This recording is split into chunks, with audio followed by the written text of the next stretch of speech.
Yeah, in October of 2025, I went to my first Gamehole Con in Madison, Wisconsin. This was the 12th Gamehole Con to have ever been held, and I drove down from the Twin Cities with Justin Alexander to attend it.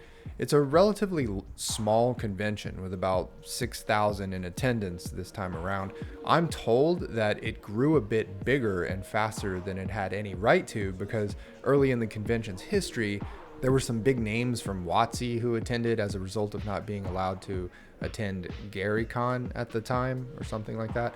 So that bolstered Gamehole Con's profile early on.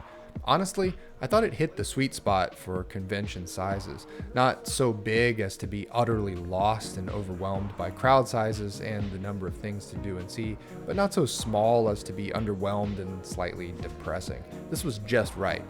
I don't think this con could grow much more in the current convention center in Madison, though.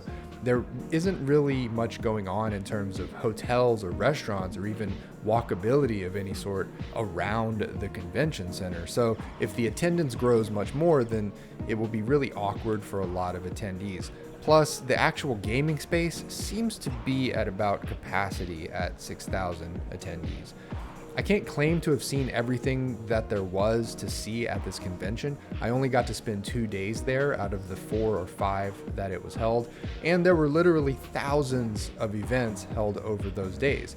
Lots of big names in the RPG space and lots of board games and war games that I never even glanced at. I was mostly interested in meeting people I knew from the RPG world, maybe picking up some review copies of things, and making a couple of impulse purchases.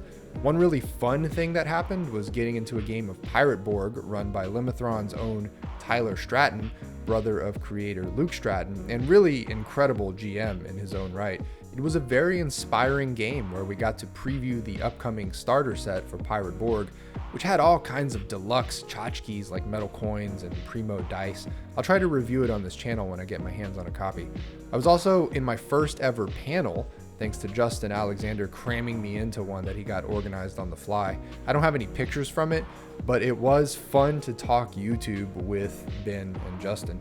Overall, meeting interesting people and playing fun games was the goal, and it was mission accomplished. I think the fear for me in going to conventions is the prospect of wasting my time in boring games or not being able to meet up with interesting people. But in actual practice, that has never happened to me, at least not yet. At any rate, my first Gamehole Con was great, 10 out of 10, would go again. Let me know in the comments if you've ever been to Gamehole Con and what makes a great convention experience for you personally. And thanks for watching. I'll see you.